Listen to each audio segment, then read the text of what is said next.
So Bobby's here. We established 35 years. We've been doing this since you met me at the airport and went, is that a real accent? Yeah. is that really you talking that way? What did you say? You said something. Hey, Bobby. Hey, Bobby, how y'all doing? Something. And I went like this. Are you putting that on? Is that real? You remembered that. I do. That was good. Yeah, it's the first thing you said to me. I know. Real? I go, wow, a hillbilly. Come on. Who am I working for? You got a check? Right. So you know. Nah, you turned me on to this place, and it's wonderful. Matter of fact, I travel around. I do mainly theaters, but when people say to me, "Hey, do you do McCurdy's?" They go, that's the place, and that's really nice there. It is. I go, you know, Les. They go, yeah, Les. I work there. Hey, can you call them and maybe get me in? Can you? You know, you get that a lot. I know. You know, and you know this. You're around, but you don't play a lot of clubs. You play more theaters and stuff.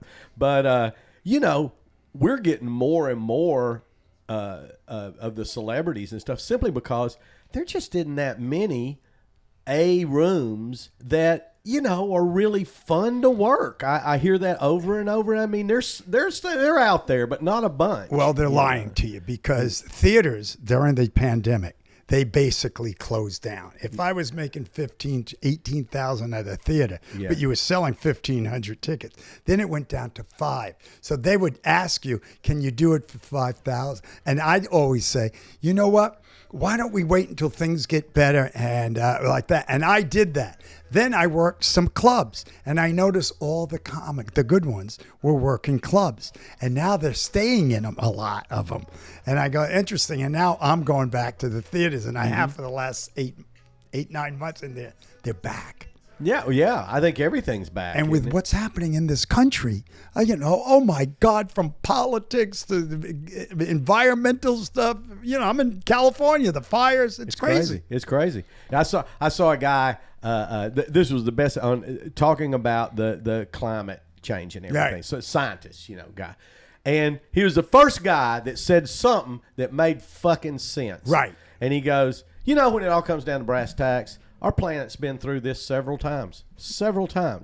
And he goes, this just happens to be the first time that we have an intelligent species that knows what the hell's going on. Thank God. That knows. Right. And maybe could do something about it, you know. He says, but you know what?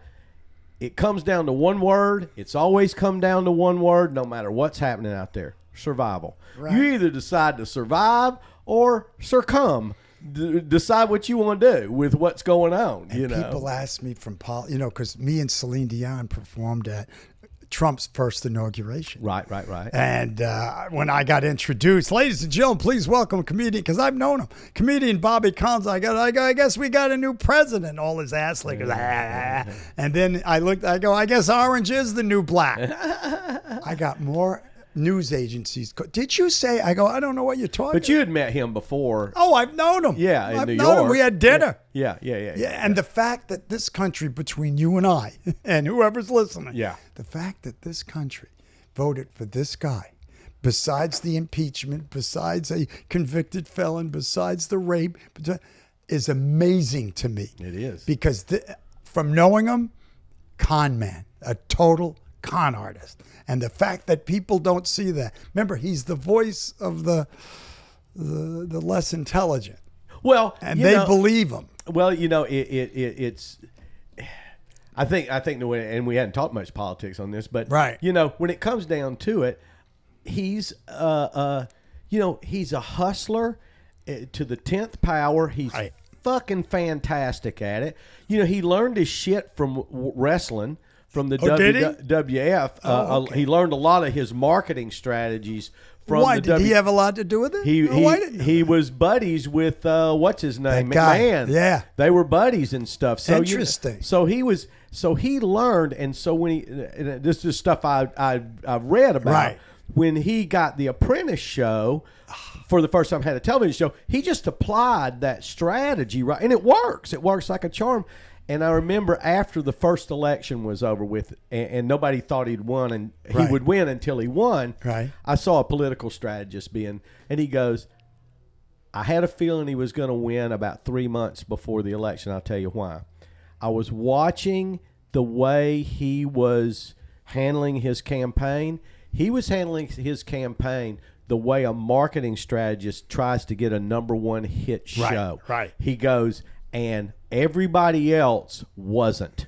And he left those fuckers in the dust. Right. Because they didn't know how to play that game. And even after some of them caught on to it, they felt like, that's not the way it should be done. And you go, well, you're just going to lose. But everyone in New York who they can't stand him, even the 3 top real estate developers, they wouldn't have nothing to do with Donald Trump. I've known people.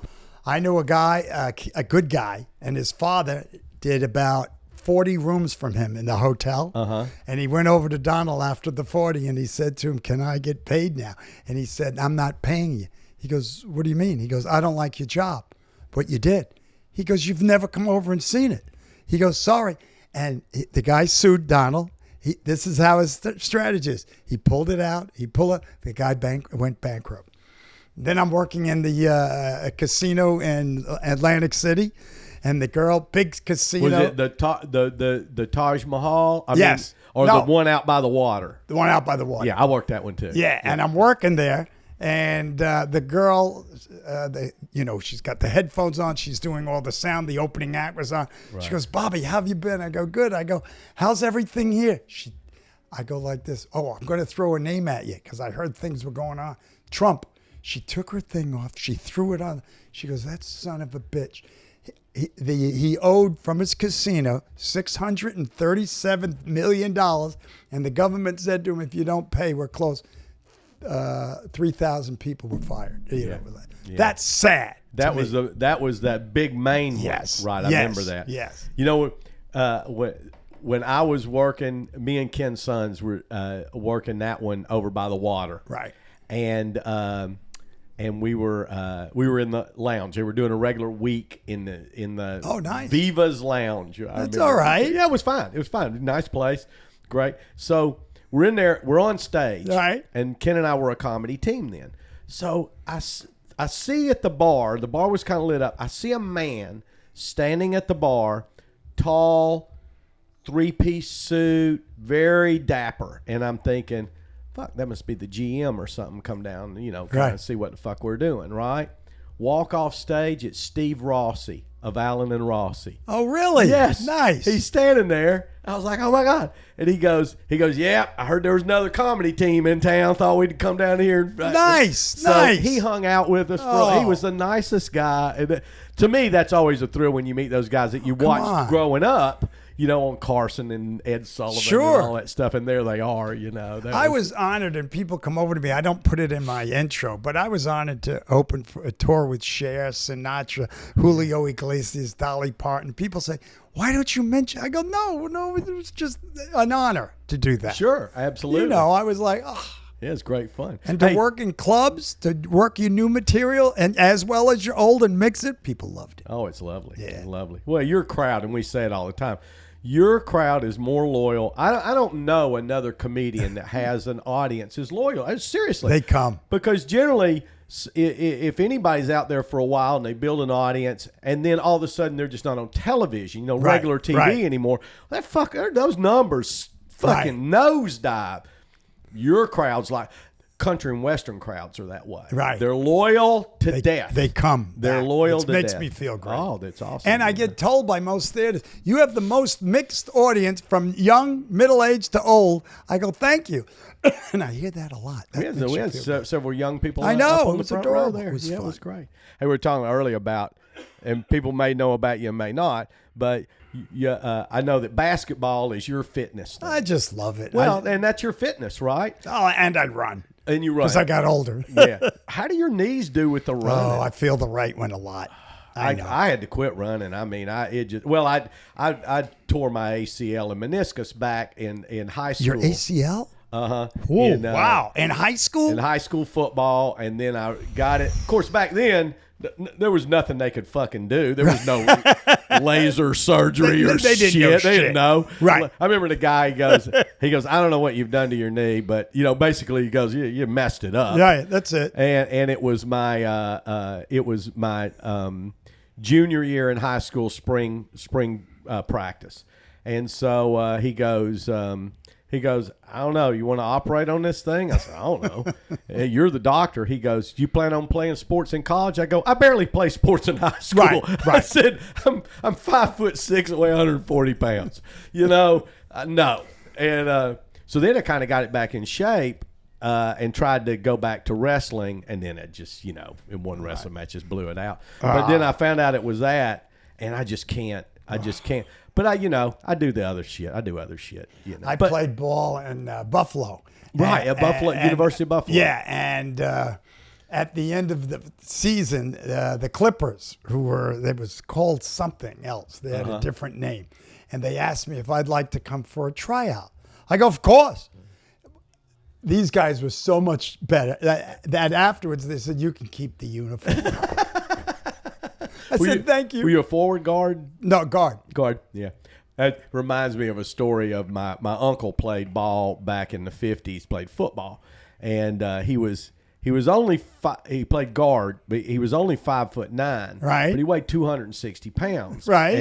And he was just wide and thick. Wide. I hear you. Man. Wide. And he told me, he goes, so when I got out of college, I thought, I'd go up and try out.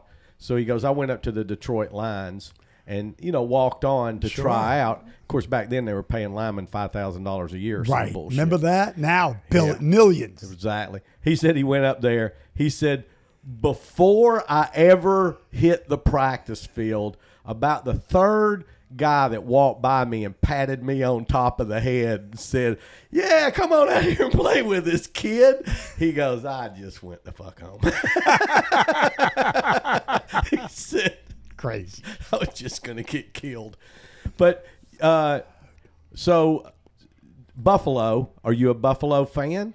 Well, I'm not Bills or no? No, but I saw them the other night when they played, and I was impressed. Yes, and was people fun. Go, Bobby, you're for Buffalo? I go, I guess so. I don't know football. Yeah. I've got a lot of friends up in Buffalo. Do you? And we get up there every now and then. As a matter of fact, Dick Smothers, who's lives down here half and the I've year. met him here. Oh yeah, absolutely. Times. And the only reason he's not here tonight is they're not here. They're out of town. He's a Buffalo guy, isn't he? Well, his wife. Yes. His wife, his current wife, which will be his forever wife, and she's wonderful, Marie. She's from Buffalo. And so they're up there half the year. They're down here. Nice. So we've been up there a couple of times. With him. To see him, right. And hang out. And it's one of those places where we just try to get the fuck out of here in the heat of the summer. Right. Somewhere. Right. Of course. Cool. Yeah. So we now look at it here. It's freezing. It's 47 fucking degrees. Ridiculous. I know. I looked at the audience. I said, I farted. My underwear broke. I know. Oh, God. We kid about down here, as soon as it hits 65, you see the women out in their fucking fur. I know. Hoods, fur coats. Oh, my God. They go, I hadn't been able to get the mink out since, whenever. Jill called me up. She goes, oh, how is it there? She goes, it's beautiful here in Santa Monica. I go like this. It's freezing. Yeah. It's freezing and rainy. Absolutely. Absolutely, man. Yeah. You got the wildfires out. There's no safe place anymore. Nothing. There's no safe place. No. Everywhere's vulnerable. I'm from a New York guy. I grew up poor. I'm saying, Jill, why don't we sell the house now? Because everyone's looking to buy a house, especially those rich people. Right. Well, what a lot of people don't realize is that New York sits right on a major earthquake. I know. And it just hadn't happened yet. I know. But it's gonna but eventually. I'm still amazed. I tell you, Les, I see people. They come. We go over to their home. They put a brand new, beautiful home, like they spent millions on top of a hill, and I'm thinking, mudslides, earthquake, fire. Are you people out of your mind? But I don't say. I go, oh wow, yeah, it's a really nice house. Nuts. I absolutely. I mean, when out there, and I read this years ago, and all those fires are supposed to happen. Right. That's been happening. I mean, it's the desert. It gets dry. Right. The shit catches on fire to thin it out. Fire hydrants, no water. It's supposed to happen. No rain. And they just built a shitload of homes in the middle of a desert. Crazy. That's why I love where we live. Yeah. It's flat. We got pine trees. They don't catch fire. Pine trees. And everything's wet. Right. It's nice. Yeah, absolutely. Absolutely. Well, that's gorgeous. You've been out there for so long now. 39 years. Yeah. 29. I'm sorry, 29. I still love New York, our apartment, but my HOA is $3,200 So when we first a met month. you weren't in California then? No, I was in New York. You were in New York then? Okay. Still love it there, our home there. And then she bought a place in Delray. Right. I drove over there tonight. Oh, my God. I'm listening to the Waze. There's a police officer up ahead. Police up ahead. But you're down close to Miami. Well, yeah. Are you close to where the Orange Bowl is? No. It's Miami. Or the football then stadium. there's Miami, Fort Lauderdale, Delray, and Boca. Delray. I'm up. Just above Yes. Lauderdale. Yeah. Because you were asking about going across the state, and if you're above Lauderdale, you can Half hour take above. You can Take take the north, highway. right. But everyone across. tells me, don't do that from Delray. I go, why? Because now I got to go south. It's the shorter, it's longer miles, but it's quicker. Yeah, you may be right on that. That's what they told me. I think when I go across the states, when I go to West Palm. Right. Yeah, I go. To work there? You working? I used to work over there, and then I would go over there when the Improv was there. The lady who ran it, Renee, was a good friend. Nice. And we'd do comedy competitions together and shit, and I'd go over there, this, that, and the other. But anyway, yeah, we would cut. And that's a different Florida. Oh. When you take the fucking Highway 70, 72 through those Okeechobee, if your car breaks down, you're going to die. There's nothing. They got nothing. You're going to meet a new group of people. I know. You're gonna meet the people that Trump's trying to get out of the country. And I do a lot of theaters there. Coral Springs Center for the Arts, that. And I go, it's different. That's why I was busting your chops. Yeah, it is. Yeah, absolutely. I said, I'm going to bust Leslie's chops. And, well, good. Yeah, I've always thought it'd be a great documentary, to chronicle that part of Florida that you don't really hear about. It would. Because that middle of Florida, that is redneck cracker. Where did I work in Orlando? What's that place called? The Villages. Oh, up above. That theater, north. Savannah Theater. Right. Wow, it was great. It is. I really enjoyed it, but I was like, you get outside of it, right? There ain't nothing going on. Trailers, people, how y'all mowing crazy. I'm like, there's more culture in a cup of yogurt. Thank you. But yeah, I mean, it's down home, man. These are hunters and fishermen and just crazy down shit. home motherfuckers. Crazy. Absolutely. I'm currently working on a script that, really? I got time and I've had this idea for a while. And then a buddy of mine from high school showed up in town that I hadn't seen in 20 fucking years. And he's in Atlanta, and his daughter got involved in entertainment out in L.A. She went to USC. Sure. She got with an agency. She called him up. She said, "Hey, Dad, a lot of what I'm doing is finding locations for, films to shoot." She goes, "Go buy some warehouses in Atlanta, and I'll start sending shit over to you." So he did. And they filmed a bunch of the Netflix series. Really? Yeah, I was really impressed with like Stranger Things and stuff like that. And he said, me, Les, he goes, I got in there and I'm just watching everything and yakking to everybody and figuring out who's doing what and what. He goes, so I'm at the point now I want to try to do something, Right. Nice. I know people. What is your idea? The idea, it's Alligator Alley. It's Alligator, and here's the brief on it is I left I'd done a club in Miami, and we ended on Sunday night, and it was 9:00, and I was getting ready to go back to the hotel, and I'm like, what the fuck? I'm just driving home, and just I feel fine. Sure. So I went back, got my shit, got a few things together. So by the time I got up to Alligator Alley, it was about 11 o'clock, 11:30, something like that. And I went through the booth, the toll booth. Right. And as soon as I started to pick up speed, a cat runs in front of me. And I stop. I completely stop. And it stops because of the headlights. And then it just trots into the brush. Right. And the first thing in my mind goes, man, that's a big fucking cat. And it was a panther.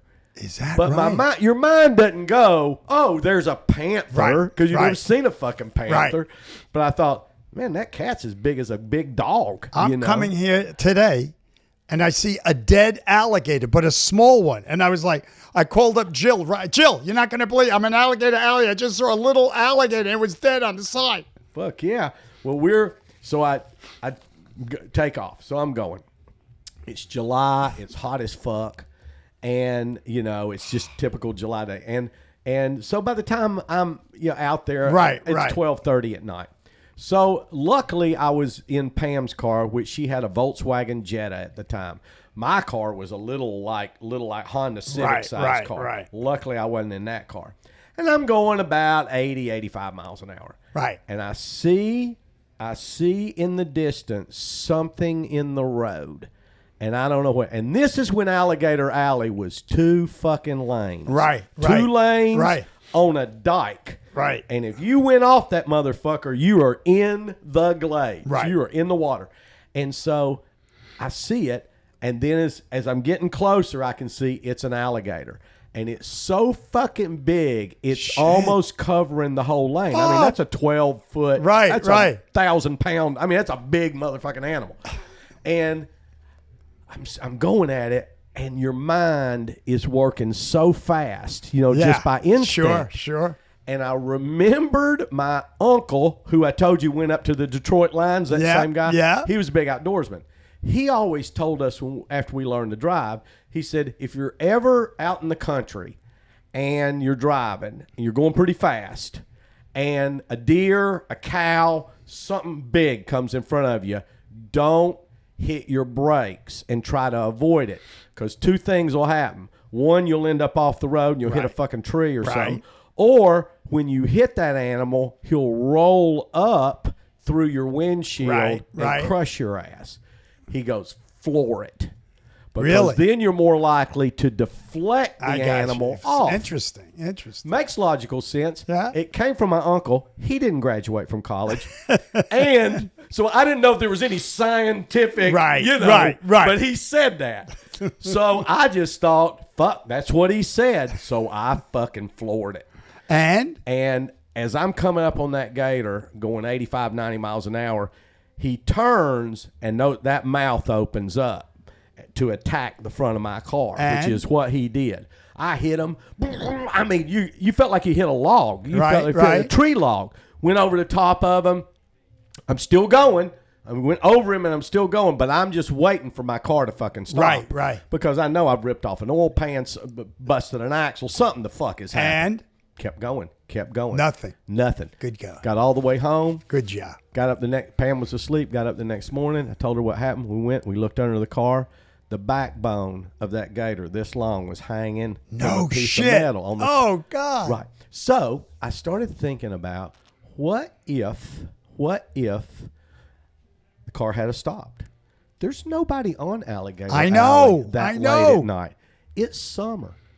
It's 90 degrees outside. The mosquitoes would have killed you. If you kept your windows rolled up, you'd have died of heat. If you get out, the mosquitoes will kill you, much less anything else. I land in PBI. Uh-huh. I'm associated with Avis. But I didn't like the car, so I went inside. They give you the number to get and drive off. Right. I said, listen, and the girl said, are you a comedian? I went, yes. She goes, what's your name? I go, Bobby. And we're talking. And then she says, here, take this car. It's a brand new Kia. Brand new. I go, really? I go, thank you so much. And she goes, and you're going to love it. I'm driving through Alligator Alley from Naples at night, like 1 a.m. Next thing you know, there's a thing lighting up on the screen. It's a brand new car. It's tires, 4 tires. One says 39, one says 38, one says 38. This one says 19. I go like this. What does that mean? Does that mean the tire's going to blow up? Does that mean I'm not going to stop and look at the tire? I'm doing 85, 90. I went there. I went to a guy the next day. He just put some air in it. He says, you're fine. I was scared. Yeah. I wasn't going to stop. Well, the premise of this is that same thing happens to a group of 3 people in a car. Right. 3 young people from Miami in 1985. deciding in the middle of the night to drive to one of their parents' condo on Marco Island, and they're drinking and they're doing coke and they're smoking pot and they're just having fun, and they're in a fucking BMW and they're going 100 miles an hour, and they avoid the alligator, and of course at that speed, they're hundreds of feet into the fucking glades, and when they get out of that car, they have a flashlight. And they see all them red eyes. Is that right? And that's what would happen. You'd be surrounded by alligators at night when they feed. And you go, we are fucked. We're fucked. You know what I mean? Like, what the fuck? And so basically the premise story is how do they survive and make it through the night, you know? And there's another character that comes in. It's an old cracker guy. And, so it's that kind of thing. So we good? We are totally. This good. was great. We are totally, Thank you. Thank you.